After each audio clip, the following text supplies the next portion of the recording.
Hello friends, welcome back to my channel. आज हम बात करेंगे मैथ्स के मैट्रिक्स और डिटर्मिनेंट्स के बारे में। आज आपको इस टॉपिक में आपको पूरी कॉन्सेप्ट कवर होगी मैट्रिक्स और डिटर्मिनेंट्स के बेसिस में। ये आपका पार्ट है जिसमें हम यहाँ पर आपको कवर करेंगे मैट्रिक्स और डिटर्मिनेंट्स के जो भी बीटेक लेवल में पूछे जाते हैं, बताए जाते हैं, उस पर्पस के बेस में। और अगर कोई 10th और 12th का स्टूडेंट है तो वो भी इस कॉन्सेप्ट को समझ ले, क्योंकि उनके 12th में भी इसी बेसिस से पढ़ाई है। उनके में भी ये चैप्टर है और वो अगर ये चीज समझ लेंगे तो उनको और इजीली समझ में आ जाएगा जब वो अपनी एनसीईआरटी कवर अप करेंगे। ठीक है, चलिए आइए स्टार्ट करते हैं हम लोग इसका कॉन्सेप्ट। तो बीटेक और 12th वाले दोनों को ये ध्यान से समझना होगा, ठीक है। सबसे पहले बात करेंगे टाइप्स ऑफ मैट्रिक्स, ठीक है। Types of matrix. कितने टाइप्स के मैट्रिक्स होते हैं, तो आज हम आपको बताएंगे टोटल इसमें कितने टाइप के मैट्रिक्स हैं और इसके कैसे कैसे एग्जाम्पल होते हैं और आप इसको कैसे पहचानें। तो सबसे पहले बात करते हैं, वो है आपका रेक्टेंगुलर मैट्रिक्स, ठीक है। इसका कॉन्सेप्ट क्या होता है, इसमें m जो होता है m इक्वल नहीं होता है n की, ठीक है। मतलब ये जो m है, ये m है कॉलम और n है रो। m इक्वल नहीं होता है रो के। ये जो हमने बताया m और n, ये जो कॉलम होता है और रो होता है, ठीक है। इसके पूरे बेसिक कॉन्सेप्ट हमने आपको पार्ट 1 में इसका पूरा एक्सप्लेन कर दिया कि m कैसे होता है, n कैसे होता है। तो अगर आप इसके बारे में देखना चाहते हैं, अगर वो वीडियो नहीं देखी हो तो उस पे आप जाके इसको देख सकते हैं। वो हमने आपको लिंक उसके डिस्क्रिप्शन बॉक्स में दे दी है, ठीक है। चलिए आइए अपने टॉपिक पे वापस आते हैं। जैसे कि बताया कि m होता है कॉलम और n होता है रो। तो जैसे आप कॉन्सेप्ट बनाते हैं, मान लीजिए ये आपका रेक्टेंगल की बात हुई तो एक एक्स्ट्रा और होगा, ठीक है। ये हम लोगों का रेक्टेंगल है। अब इसमें जो कि m की साइड होती है वो इक्वल नहीं होती है n की साइड से, मीन्स रो और कॉलम इक्वल नहीं होता। Row is not equal to column, ये रो है ये कॉलम है, ठीक है, ये इक्वल नहीं होता है। n इज नॉट, इसमें m is not equal to n, ये हम लोगों का रेक्टेंगुलर मैट्रिक्स के फॉर्म में आता है, ठीक है। और सेकेंड हम लोगों का टाइप है वो है स्क्वायर मैट्रिक्स।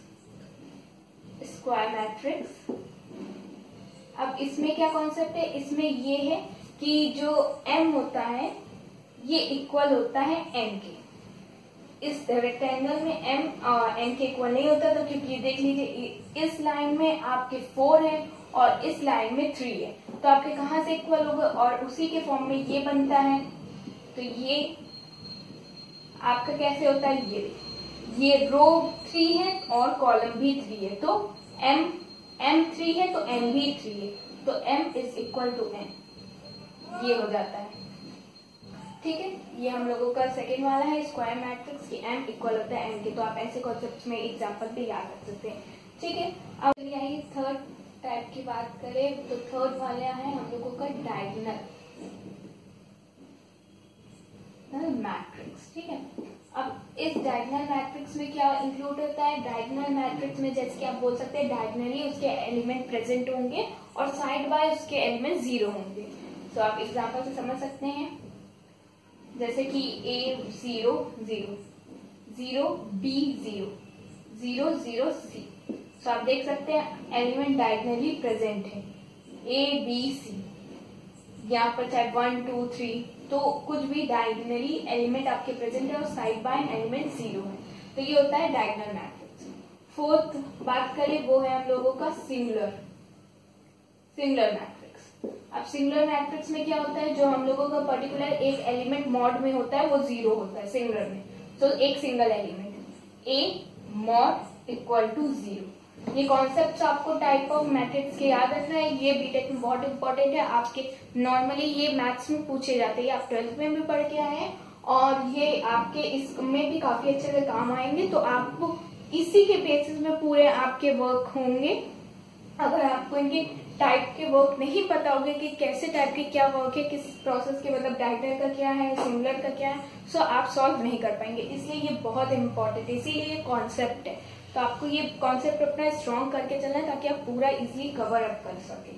ठीक है, तो ये सिमिलर में मॉड हम लोगों का 0 होगा। ठीक है, और सेम केस में अगर नॉन सिंगुलर है तो नॉन सिंगुलर मैट्रिक्स है तो इसमें क्या होगा, नॉन सिंगुलर मैट्रिक्स में आपका होगा कि ए मॉड जो है वो इक्वल टू 0 नहीं होगा। ठीक है, इसमें होगा ये आपका इक्वल 0 के नहीं होगा। ये 6 हो गया, बिल्कुल सेम है, ये सिंगुलर 0 के इक्वल होगा, ये सिंगुलर नहीं होगा। ठीक है, इक्वल 6 हम लोगों का आता है अपर ट्रायंगल मैट्रिक्स। ठीक है, ये 6 है अपर ट्रायंगल मैट्रिक्स। इसमें क्या होता है, जैसे कि अप साइड में मैट्रिक्स, जैसे एग्जांपल देख बताते, ये आपका मैट्रिक्स है 2 3 0 0 4 3 0 0 8। सो ये देखिए ये हो गया 3 into 3। ठीक है, अब इस मैट्रिक्स में ये आपको लिखना इम्पोर्टेंट है 3 into 3।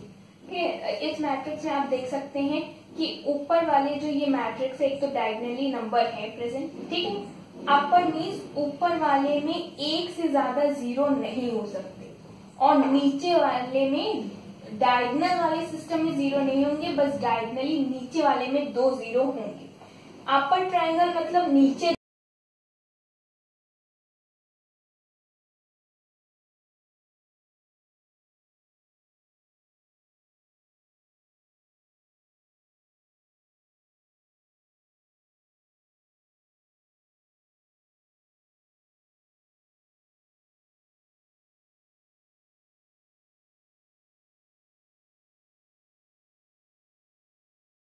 वाले का भी एग्जाम्पल देख लीजिए।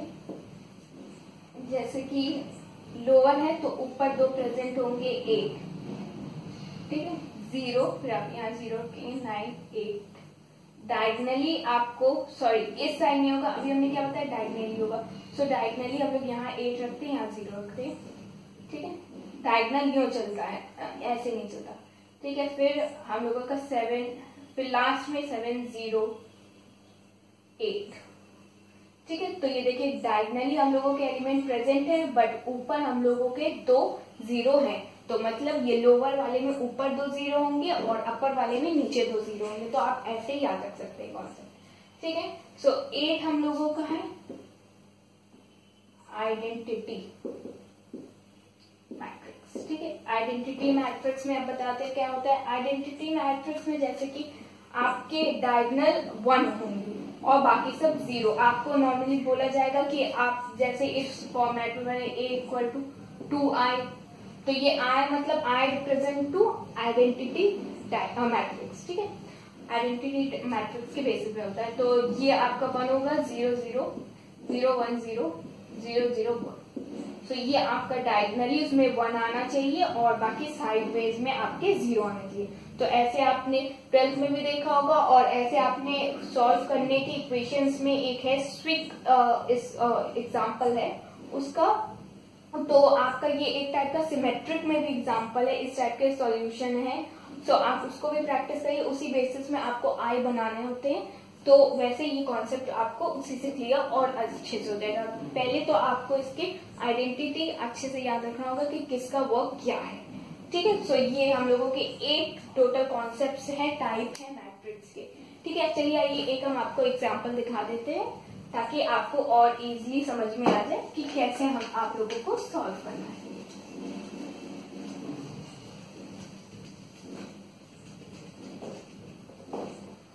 ठीक है, तो चलिए आइए स्टार्ट करते हैं।